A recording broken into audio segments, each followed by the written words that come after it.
आखाती देशात इराण आणि अमेरिका यांच्यात 28 फेब्रुवारी रोजी युद्ध सुरू झालेल्या संघर्षात होर्मुझची सामुद्रधुनी पुन्हा उघडणे हा शांतता कराराच्या मार्गातील एक सततचा अडथळा ठरला आहे। हे दोन्ही देश या प्रदेशातील एकमेकांच्या हितसंबंधांवर अधूनमधून हल्ले करतायत। आता इराणच्या लष्कराने अमेरिकी सैनिकांना ठार मारण्यासाठी किंवा पकडण्यासाठी $30,000चे बक्षीस जाहीर केलंय आणि जर हे कृत्य महिलेने केलं तर बक्षीस दुप्पट केलं जाईल अशी ही घोषणा त्यांनी केली आहे। पाहुयात लोकशाही मराठीचा हा स्पेशल रिपोर्ट।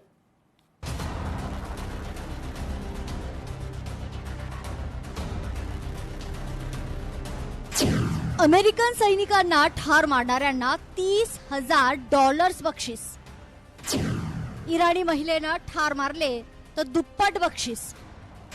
इराणी सैनिकांच्या घोषणेनं द्विपक्षीय शांती चर्चेत खोडा। गेल्या अनेक महिन्यांपासून इराण आणि अमेरिका यांच्यात तणावाचं वातावरण आहे। दोन्ही बाजूंनी शस्त्रसंधी अजूनही नाजूक स्थितीत आहे। चर्चेत कोणतीही प्रगती झालेली नाही। उलट दोन्ही देशांमध्ये अधूनमधून गोळीबार होत असून हा संघर्ष प्रामुख्याने दक्षिण इराण आणि होर्मुझच्या सामुद्रधुनीच्या आसपास केंद्रित आहे। दरम्यान अशातच इराणच्या लष्करानं हा मोठा निर्णय घेतल्यानं दोन्ही देशांमधील आणखीन एका वादाची ठिणगी पडली आहे। इराणच्या या धमकीवर आता प्रत्युत्तरादाखल अमेरिका काय कारवाई करते यावर तणावाची तीव्रता अधिक होण्याची शक्यता आहे।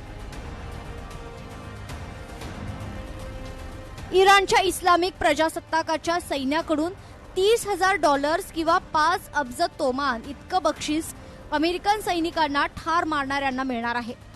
अमेरिकन सैनिकांना केव्हा आणि कुठे ठार मारलं जाईल किंवा पकडलं जाईल या संदर्भात त्यांनी स्पष्टता दिलेली नाही।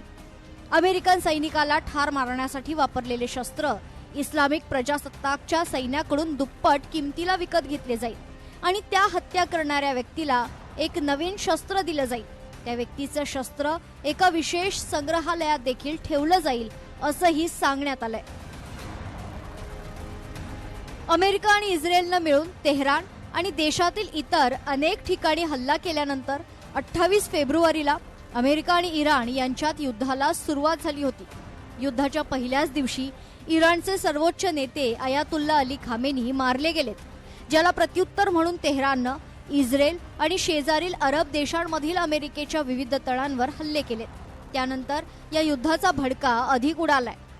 सर्वोच्च नेते अयातुल्ला अली खामेनी यांच्या अंत्ययात्रेत किल ट्रम्प अशा घोषणा खामेनी यांच्या समर्थकांनी दिल्या होत्या। त्या पार्श्वभूमीवर आता इराणी सैन्यानं जाहीर केलेल्या बक्षिसाच्या घोषणेनं दोन्ही देशांमधील तणाव चिघळण्याची शक्यता आहे। दोन्ही देश होर्मुझ सामुद्रधुनीवरील नियंत्रण मिळवण्याबाबत अडून बसलेत। मधल्या काळात इराणनं होर्मुझच्या सामुद्रधुनीतील व्यापारी जहाजांवर प्रभावी नाकेबंदी केली। यामुळे तेल आणि वायूच्या किमती गगनाला भिडल्या आणि जागतिक अर्थव्यवस्था मोठ्या संकटात सापडली होती।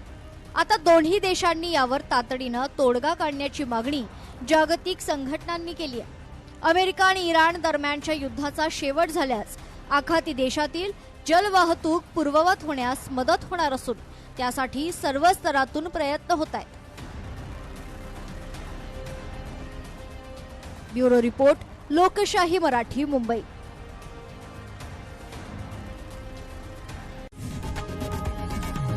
लोकशाही मराठी ऐका, पहा, जागरूक रहा।